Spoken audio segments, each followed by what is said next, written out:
And it is great to have you with us on the starting lineup, and welcome back. Starting lineup was brought to you by Play It Again Sports in the Fremont Shopping Center, Battlefield in Fremont, Springfield, by Swing Right Golf, which is located at the south end of Campbell Avenue, a little bit north of Nixa, by Marshfield Chevrolet. That's at the I-44 exit, a couple of left turns, and then you're on the north side of I-44, and you're driving right into Marshfield Chevrolet. And Citizens Bank of Rogersville with two locales. One is adjacent to Highland Springs, and the other is in Rogersville itself. Ned Reynolds along with Scott Puryear. And Art Hains. Good morning, Arthur. Morning, guys. We're going to talk some Bears football this morning. We got a special guest on the line with us. He is the newly transferred into the Bears back as of January from the University of Tennessee, former Glendale standout, Kellen Lindstrom. Kellen, good morning. Good morning. Thank you guys for having me on. Absolutely, you bet. And we will add the most athletic Lindstrom male in the family. We have to get that in each time, right? I don't think Dad Greg would. Does he dispute that anymore? Does he just kind of throw his hands up and say we're right? Well, that's a loaded question. Back in the day, he would dispute it. He talks about his college days and high school days, but not anymore. He'll admit that I am right currently. I'll say that. Well, you guys are here in the middle of summer, workouts for the Bears with Coach Casey Woods. Of course, you transferred in June. Kind of tell us about or January. Tell us about the process and acclimating after your first spring with the Bears. How's it gone? It's been good. Honestly, it was pretty nice having some familiar faces around campus that made the transition really easy. And I got in with them and started talking with them, and pretty much made that transition very easy. Had a pretty good spring. Ended up hurting my thumb on practice set. But other than that, I've just been working real hard to get myself in a good spot where I can contribute to the team any way I can. Kellen, in regards to the training methods that you're going through, is it a major difference from what you had at Tennessee? It is. It's actually a lot better here. Tennessee was more of an Olympic-style training with a lot of plyometrics, and we didn't really back squat. We didn't really bench, and that wasn't the best for me. It takes a lot for me to put on strength, and here with Coach Sims, our strength coach, and the staff that he's got, I've put on a good bit of muscle mass, and I've improved my strength a lot. Kellen, your experiences at Tennessee and the SEC, obviously that's the highest level of college football. How did you find that all to be? That's it was a very, very good learning experience for me. Whenever you have to practice and prepare and get ready to play against teams like Florida, and during fall camp and spring, you get to go against some of the best athletes in the SEC. And we had a couple of really good tackles in Lance Hurd and David Sanders. So being able to prepare and practice against them and compete against them has helped me tenfold. And this put me in a good spot where I understand the game very well. That's one thing that Tennessee did do was I learned how to play an outside linebacker position. So I learned different positions as well, defensive end, D tackle, middle linebacker, where I have to cover guys out in space.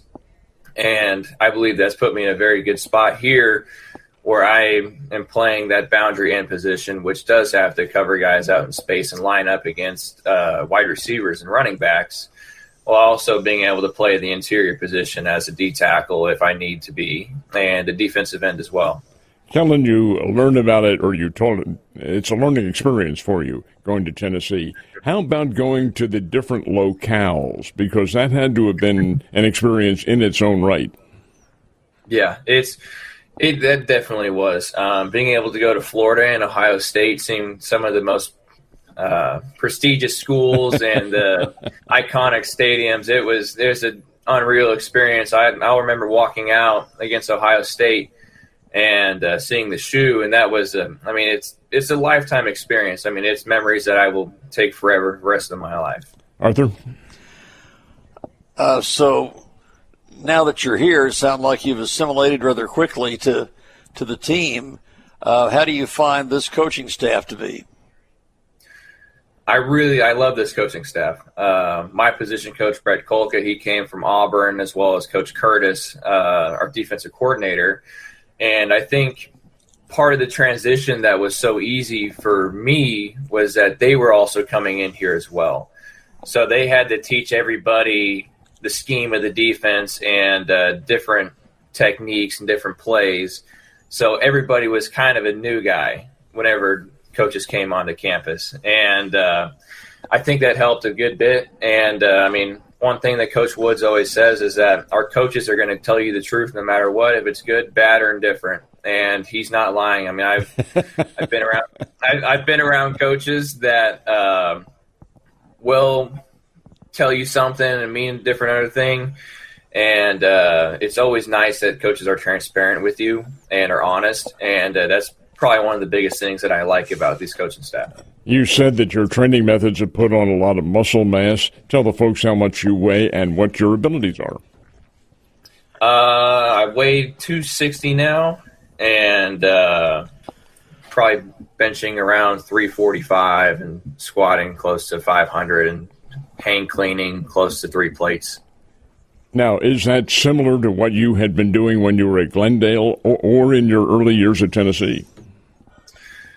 Well, I would say this is the strongest that I've ever been in my life. Mm-hmm. They really came in there, and it's a developmental type of strength program, which is what I need. I mean, I came back from Tennessee and was not – I'd put on weight. I went from 230 in August to 250 in October, but some of it wasn't the best weight. But I was able to come back home for a month and do my own stuff. And it's also really nice that being back home, I have my own gym around here. So if I can go get a second workout in the day, or if I feel like I need to go hit something else, and I can go do that. And I think that's given me a big advantage, especially here. Archer? So you talk like you might play multiple positions within a single game? Yes, sir. They have me playing a field end position, which is your typical 270, 275-pound guy. And they also have me playing the boundary end position, which is what I played at Tennessee, which is typically like a 245 to 250-pound guy. I've been fortunate enough to put on enough muscle mass and enough strength to where I can do both, and just trying to make myself as accessible and as versatile as I can for our team. Kellen, your little sister, Peyton, softball commitment, I guess, to University of Central Florida. Will sign in November and then head down. She's got 1 year left at Glendale in softball. You got to be pretty proud of her. Oh, absolutely. The dedication that she puts into her sport.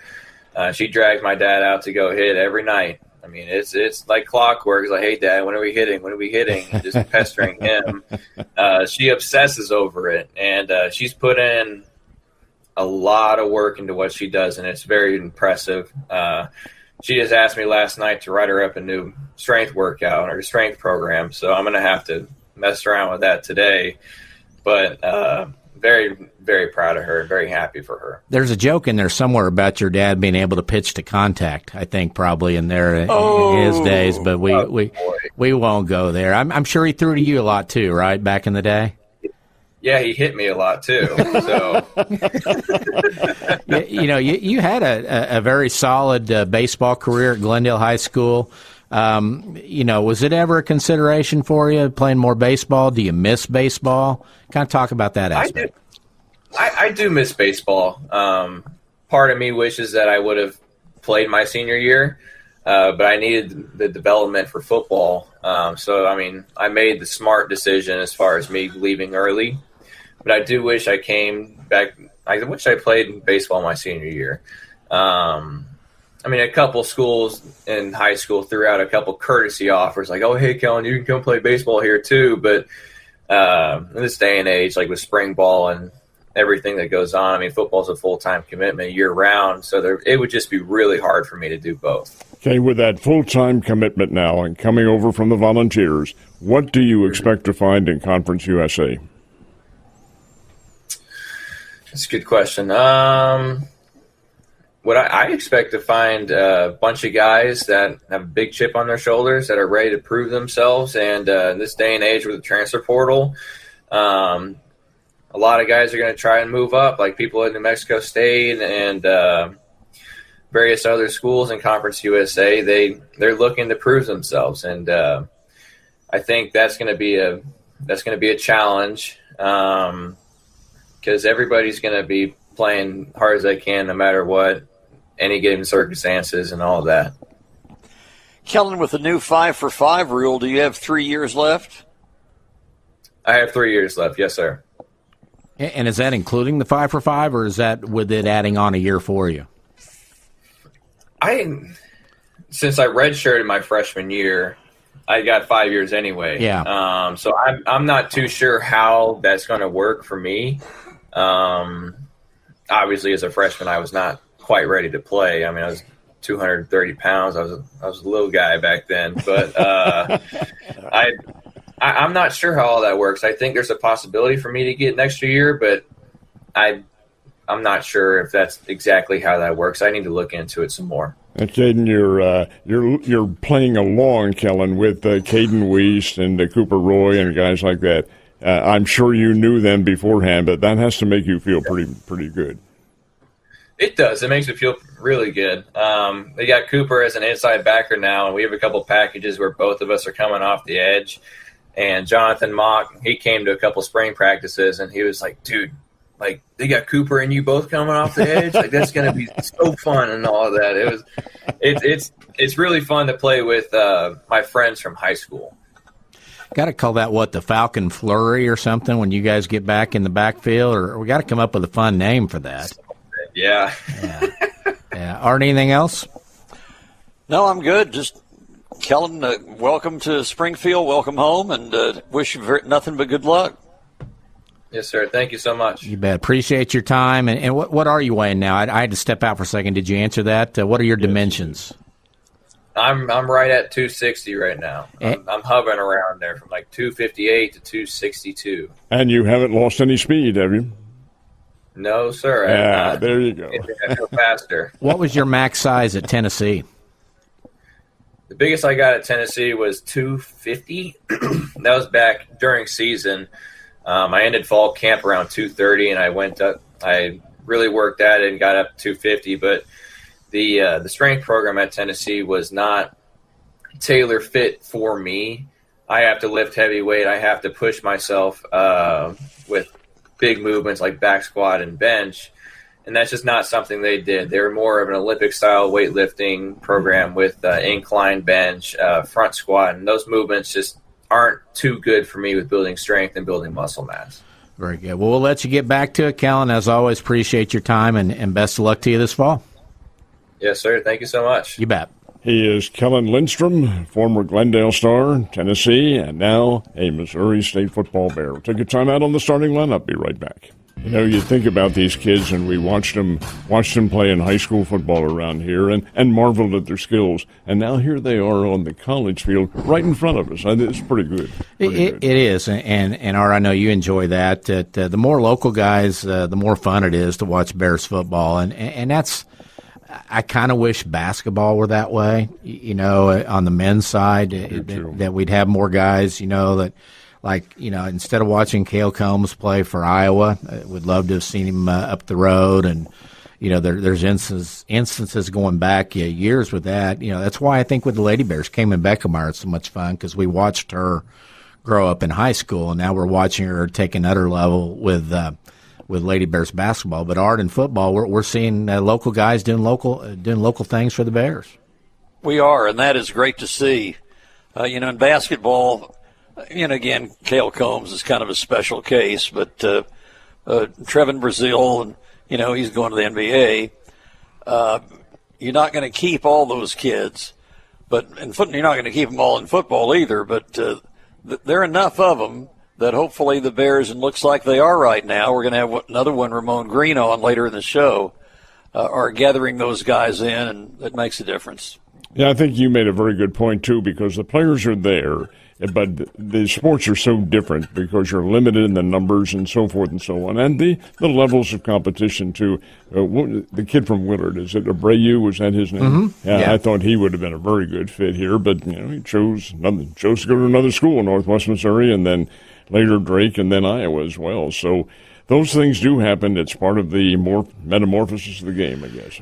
And we should clarify that as we're aware that we like to think some guys are Division I guys and girls that could help the Bears, but those coaches, they know a little bit more than we do and what they're looking for in a lot of cases, and not always the case. But there have been some that got away, and I think you look at what Ryan Beard did with getting local guys involved, and now you see Casey Woods continuing that. It's going to be fun to watch the Bears.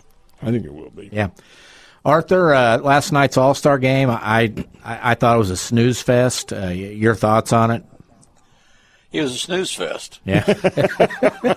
Yeah. 3 in the top of the first, and then that's it, other than the home run late by Vargas in the 8th inning, and it was a bomb. But, kind of surprising, even without some of the frontline starters opting out or being hurt, that it was still a shutout.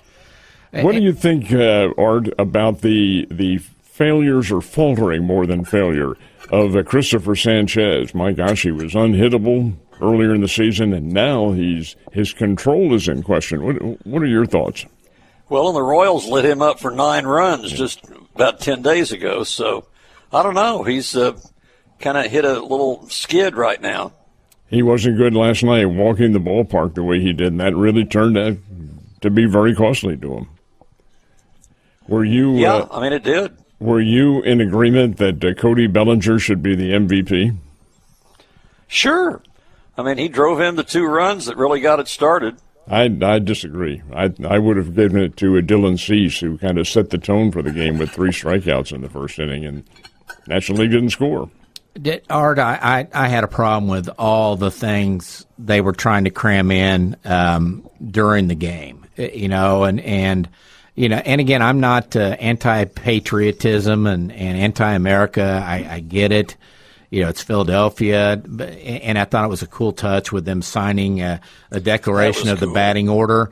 But then the stuff during the game, the Sandlot tribute with the guys holding freaking sparklers outside the dugout, and you had the cancer moment, which is very common now, which they could have probably done in just about any game on TV, and then trying to mic up and talk to the guys while Kyle Schwarber's at the plate. He couldn't keep his earpiece in to talk to him while a pitch is coming, and Bobby Witt Jr. while he's out playing shortstop. It just seemed like we tried to tech it up almost too much. And Pete Crow Armstrong. Yeah. That's particularly for outfielders, you can do it, but that is a little bit off-putting, and they had a whole inning in which they had both managers on. Yeah. Talking about the game as the game went on. Are we trying to do too much, and do the networks think the fans want more of that? Because one of the things that I've always not liked are the basketball interviews after a quarter, or at the end of a half, and it was limited, for a while there to coaches. Now they're talking to players, and even at the college level. And I just think we're getting almost too into the actual time when they're working and maybe distracting from it. Oh, I totally agree. Keith Gutton hated having to do those in-game interviews. He's working. He's concentrating on his job. So I think that was excessive. We've said it a long time ago on these shows and in another life as well. That it's totally unnecessary to have any kind of field interviews down there during the game. Coaches don't want it. The announcers don't want it. And you see some of the coaches say, yep, nope, and then out they go. They don't want to be there. And yet the networks, for some reason, they have the smart people running the shows, allegedly. And they think that's necessary, and the audience wants to hear it. This old man does not, and I think I echo your guys as well. It's not necessary. No, and again, we can come across as old men yelling at clouds, but I don't think we're wrong in this case about just too much, and I felt bad for Schwarber because he's messing with the earpiece with his left hand, and he's having to delay the time in the box and everything. And oh, by the way, there's a guy throwing 98 down towards you here in the next few seconds and stuff too. So anyway, but World Cup soccer, the France juggernaut falls to Spain 2-0. Any surprise in your mind with that? Well, I was surprised how Spain dominated the match. I mean, we've been saying all along, if you don't score more than 0, you're not going to beat Spain. And they've given up 1 goal in the entire tournament. But the fact that France couldn't break through at all and really didn't have very many good chances. Mbappe had a goal kick there in the second half that he hit over the net. So, I mean, he didn't have a very good game, but it was because of the Spanish defense. They are awesome. And if they used to say in football, defense wins championships, it may be about to in soccer. And Art, it did once before this season, too, in one of the multitude of European tournaments that they have. This one was fairly recently, right before the World Cup. Mm-hmm. It was a 2-1 win for Spain over France. So obviously the defense was a known quantity by the French team. They knew what was going to be forthcoming. They only had 3 shots on goal for the game. 3 shots on goal. You're not going to get very many points if that's the case. I don't know enough about soccer to really say, but I think that's credit to the Spanish coach and his defensive tactics, that those guys are well drilled and keeping the ball out of the box, and they do a tremendous job. Who's your pick today? Well, probably Argentina. I mean, yesterday I said England. You're not ready to cry for them yet, though? That reminds me of my favorite comic strip, Pearls Before Swine, but don't have time to go into that. I'll tell you this, if we ask you tomorrow, at least you'll be accurate. That's right, that's right. But I feel very strongly both ways, like Billy Martin. Miller Lite commercial.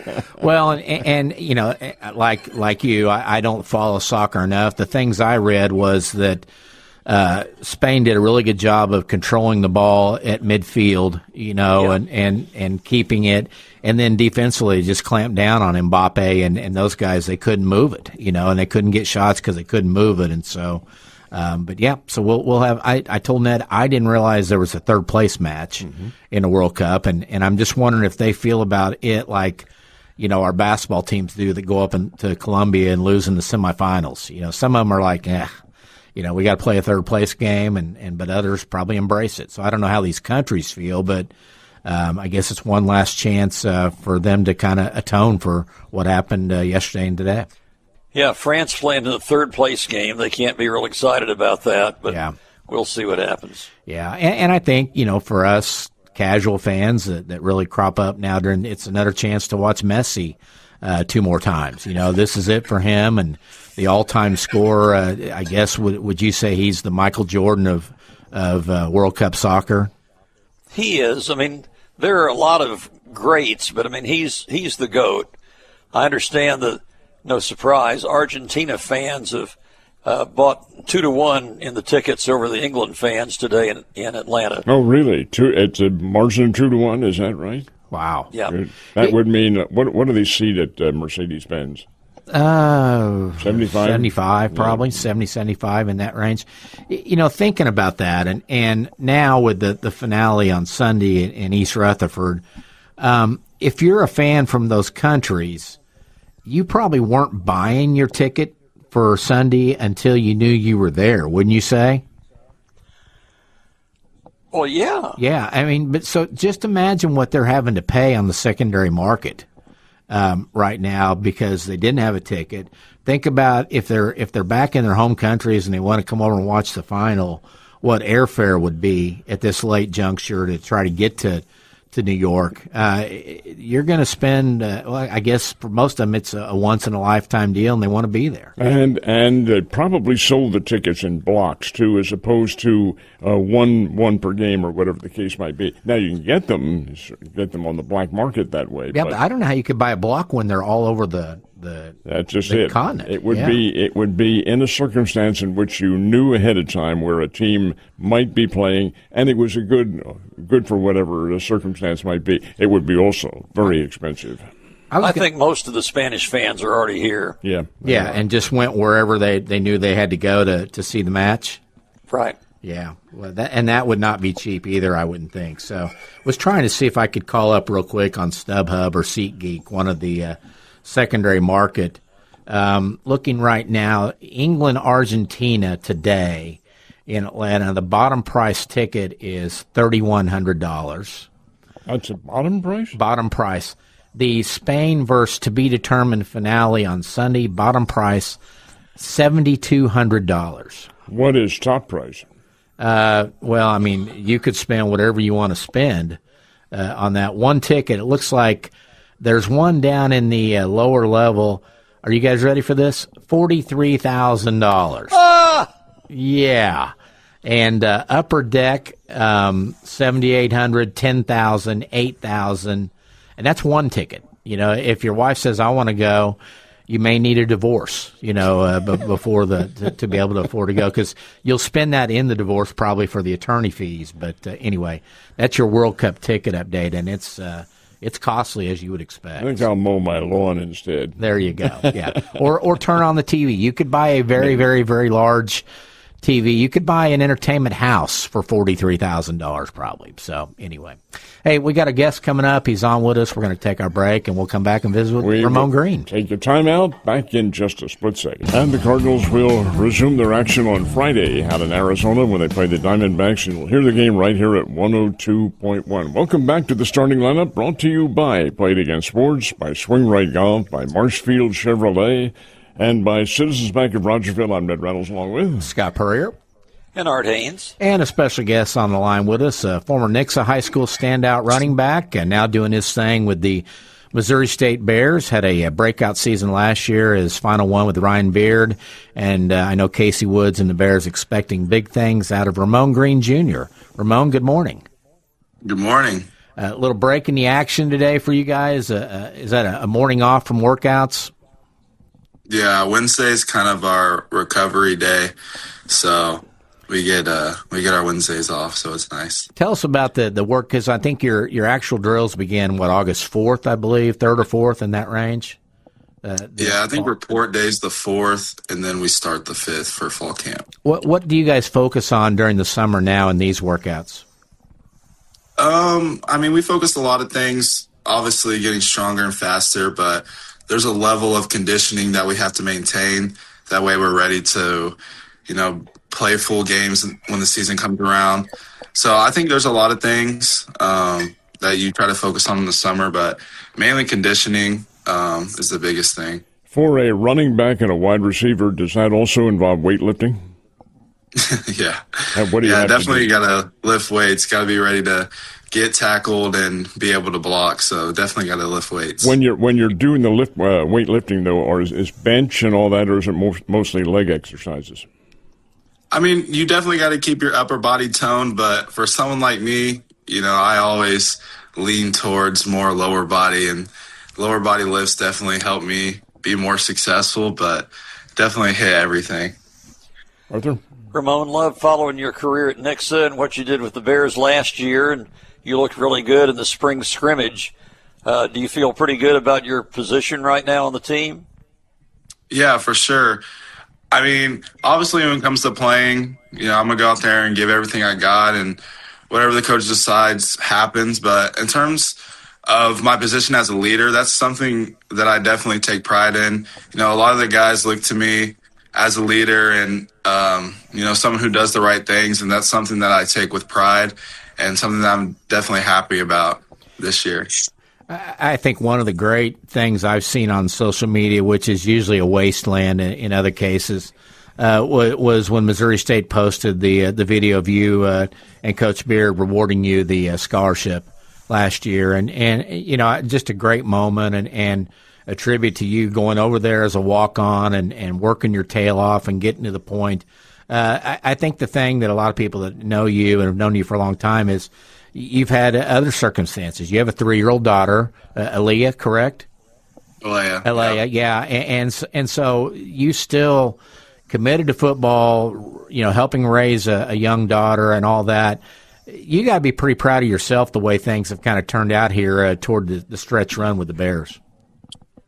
Yeah, I definitely, when I sit back and look, I'm definitely proud of myself. But I've always had a mindset of, circumstances come, you can't really just give up. And I think a big thing for me is whenever, my daughter was born, there were a lot of things up in the air.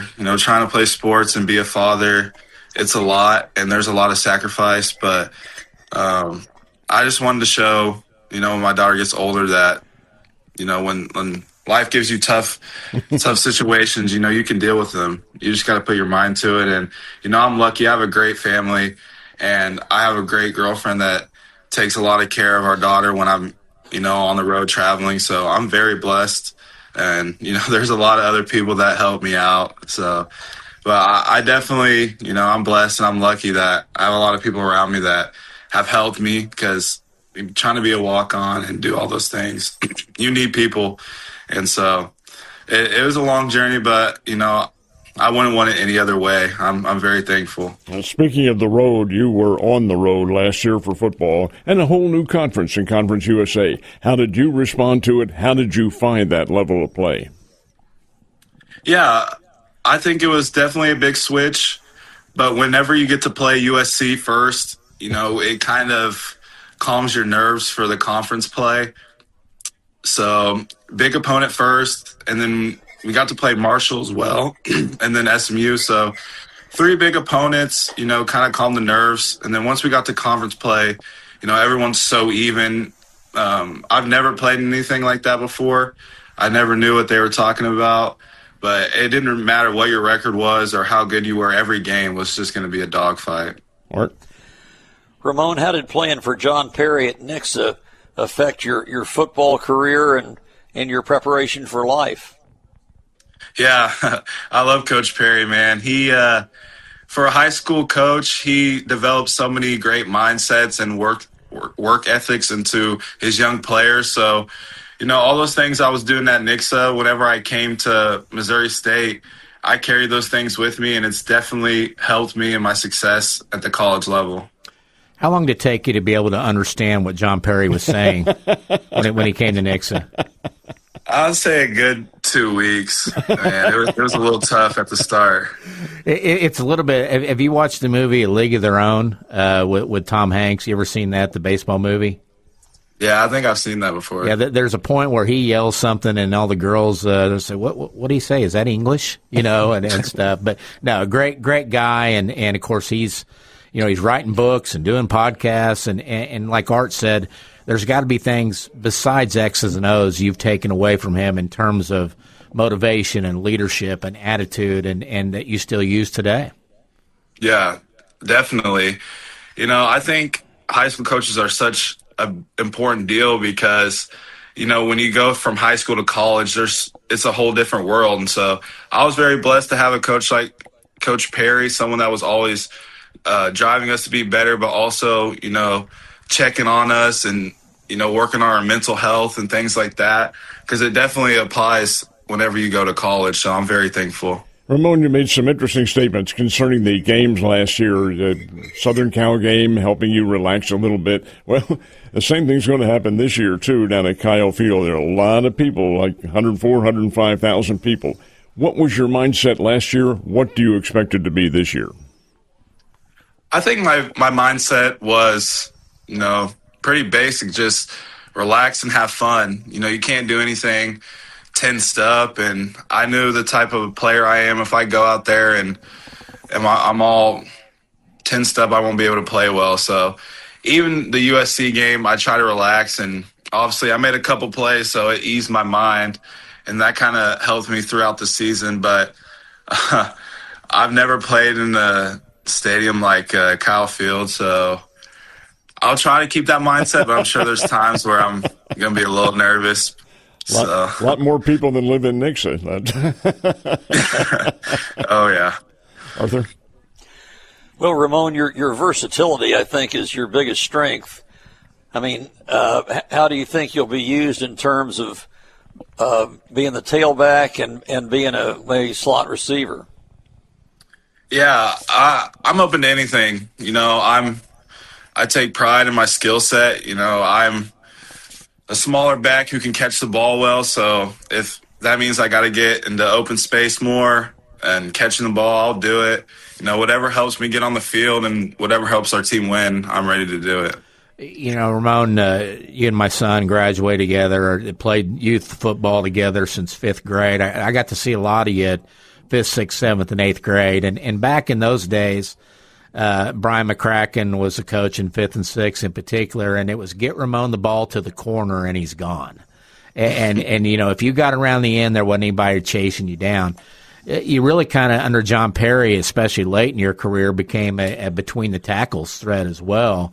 And is that kind of what you've had to prove all over again at Missouri State, is I'm more than a third down back and a passing back? I can handle that between the tackles crunches that I'm going to take in that regard? Yeah, definitely. Ever since my freshman year of high school, they always try to keep me on the edges and run jet sweeps and stuff. So, that's something that I've dealt with in my life before, having to run through the tackles and show that I can get hit. Even though I'm a smaller back, I can run through the gaps.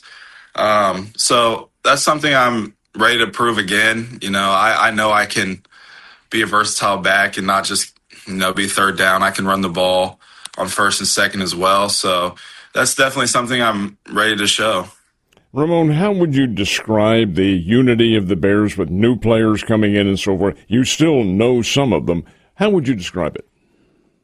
Yeah, it's definitely something that's new to me.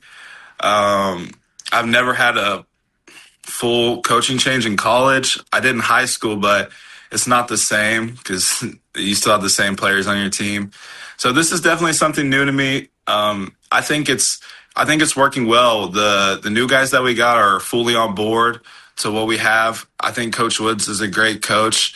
I think the position coaches we have are really good as well. So the unity part, there's a lot of guys that have returned, that have been on the Bears for a while, that are kind of helping unite our team. It takes time. There's a lot of new guys, so it takes time. But I think over the last, 6-ish months, we've done a good job of that. Art, you there?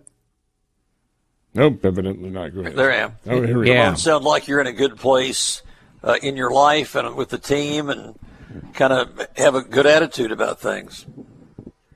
Yeah, definitely. I always keep saying I'm super blessed and I'm super thankful. Life is good. There's a lot of things going on. I have a 3-year-old daughter, so, my head's always running everywhere, but, I'm happy. And that's the thing about having kids that age. I mean, you can have the crappiest day at school or work or workouts or practice or a game and come home and you kind of forget about that quickly, don't you? Yeah, definitely. Even, just a bad day at workouts, getting to see my daughter smile and all happy, it takes away the bad day. And even at games or anything, always seeing her smile, it makes my day so much better. Ramone, after your All-America football career is done, whenever that may be, we'll hold the pros wide open. Have you considered making broadcasting your career? No, I've never really thought about that. You're pretty good, man. You're pretty good. Thank you. Yeah, he's gotten a lot better. I mean, when you get interviewed 8 million times over the course of a high school and college career, you have to get better, don't you? Yeah, I was gonna say I've dealt with a lot of interviews, a lot of on the spot things, like cameras in your face when you're trying to walk out of a game. So I've definitely got a lot of practice over the years, especially with Coach Perry. I think I was doing interviews with him 24/7. So I've got a lot of practice over the years for sure. Well, we'll let you go. One last question I wanted to ask you about, I know you were close to Coach Beard, and he's a guy that gave you a chance and gave you a scholarship. How did you handle the news when he was leaving, and how has the transition been to Coach Woods? Because I know you considered portal and like a lot of the Bears considered maybe going somewhere else. Did you not?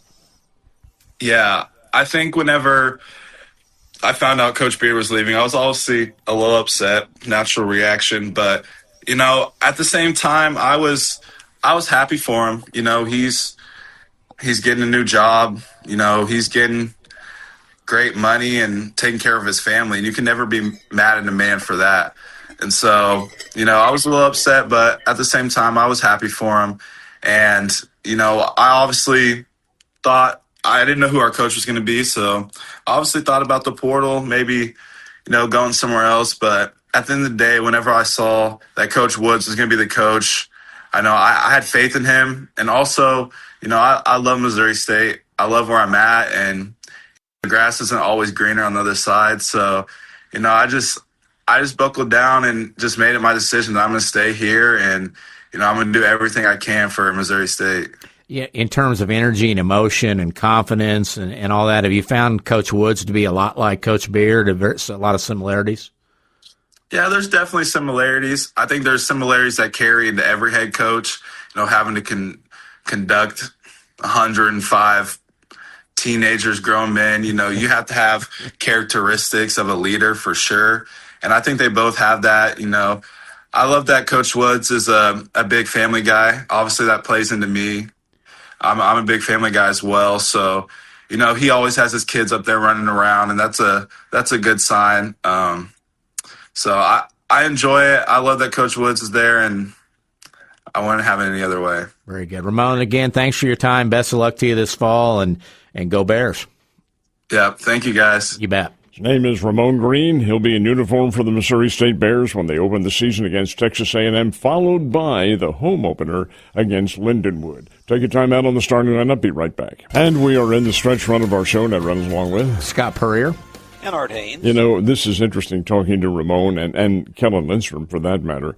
The individuals who are there, they're playing in games that they never saw before in regards to how the public accepts them. Taking the field at Southern Cal, at the Coliseum, and in a couple of weeks, taking the field at Kyle Field. You know who had that similar kind of experience that we really need to get hold of? Drake Baldwin playing in the All-Star game yesterday. Yeah. That had to be a big thrill for him. Yeah, I think he struck out in his one at bat, didn't he? He did. And of course, there were a lot of them that did that yesterday. But just a thrill to get there and be a part of the festivities, which we talked about were quite the festivities. The entire thing. I guess, Art, too. My thing is, after such a tremendous home run derby the night before, last night was just as boring as it could be. Yeah, it was kind of an anticlimax after the home run derby. You're right. Yeah. So, your thoughts on the All-Star game or anything? We got some phone line time open now, 417-447-1021. Dead day in the Major League Baseball world before we get the Phillies and Mets tomorrow. Cardinals and Royals back in action on Friday. Art, have you not looked forward to a second half any more than you have this year with the Royals? No, I do not look forward to it. 2 more nights of not having to go through that. And Ned and I talked about this Monday, that if you looked at it and you thought the Royals would be 21 games below 500 and the Cardinals would be, 5 or 6? 5. 5 above 500. We'd have had that flip-flop going into the All-Star break, thinking this year with what the Cardinals didn't have back, what they traded away, and all the stars the Royals had aligned for them to have a really big year. Right, and there have been problems with injuries to many of the Royal stars. Now, Vinny is back, and surely Mikhail Garcia is pretty close to being back. But, they've got some mediocre players surrounding those few stars. And, Salvador Perez has hit home runs, but he's hitting about 210. So, yeah, there's a lot of things have gone wrong. How do they handle Salvi going forward? Well, I think he's got one more year if he wants it, and would be like now, catcher, first base, DH. But I think they'll ride it out for one more year. You almost have to, don't you, given that he's been a lifelong Royal and probably, he or Bobby Witt Jr., the most beloved Royal on this roster. You got to handle it with dignity and grace if he indeed has hit the wall, correct? Yeah, you do. I think we'll see how this season ends up and whether he decides to play another year. Yeah, and Salvi's a bright guy. He's been around the game. He knows what circumstances are. He sees his numbers, and they have dwindled. He has to realize that, hey, maybe that time has come. You see a lot of catchers become managers. Is he that kind of guy, you think, eventually? Oh, he might be. Yeah. He's got such great communication and leadership skills, and very positive. I think he might be. Ned, what do you guys see for the Cardinals second half or unofficial second half? I'm going to tell you right after this weekend, too, I really feel like the Cardinals may be on the verge of making some deals. Certainly, Dustin May, you have to look at him and say, hey, what are we going to sign this guy as a free agent, and what can he do, and what can we get for him? I think that, and if they're very careful, Chaim Bloom's a very smart individual. He knows how to handle clubs. Look what he did with this team. He's taken a gamble on them, and they have played fairly well. I don't think they're winning any championships, but you never can tell. Wild card is still there. Does he make any deals now down the stretch as the trading deadline comes up? The trading deadline is August the 3rd. You got to make him by August 3rd, or you can't. And the fact of the matter remains, do the Cardinals have that opportunity? Can they continue to play quite as well? Most of the experts don't think they will, think the pitching will begin to falter a little bit, and who knows what might happen. Art, do you share that opinion that the Cardinals might be in the trading market? Yeah, they might. They could sneak into the wild card this year, but for the long term, this is supposed to be a rebuilding year, and they have greatly overachieved. So for the long-term good of the organization, yeah, I think if they could move a Dustin May, that would make a lot of sense. They got Quinn Matthews down in Memphis pitching well and probably due for his shot at it. Newt Bar would be another guy I think that could clear some room, for Joshua Baez. There's a point with AAA guys, young guys like that you've got to do something to get them up and see what they can do, or else they start losing motivation and interest a little bit. Kind of like, they're sitting there going, what do I got to do? I've hit 28 home runs here at midseason. What do I got to do? And I think they're getting close. I know Bernie was calling for it last month, but I think you'll see a lot of them say he needs to be up sometime in July or the 1st of August to see what they've got in Joshua Baez. Oh, I definitely agree. He's done too well to stay at AAA, so they need to call him up. Art, one last thing, and we got to go here in about a minute, but Trevin Brazil gets a 4-year, $9 million deal, celebrates with 32 points last night in the Summer League out in Vegas. Good for him. Boy, we, had thought he's an NBA player for the last couple of years, and now he is. Yeah. Have you watched any of those summer games, Art? I haven't. Hey, let me also point this out. Jacob Clark is for sure going to make the scout team with the Raiders. Now they've got, 2 quarterbacks ahead of him that are pretty high profile, but he'll be the third guy in that group. I hope so, because he is a really, really good player. And gang, we are out of time. Been great having you with us on this Wednesday. Ned Reynolds along with Scott Puryear and Art Hains. Folks, have a great day, and we plan on seeing you tomorrow right here on the starting lineup. See ya.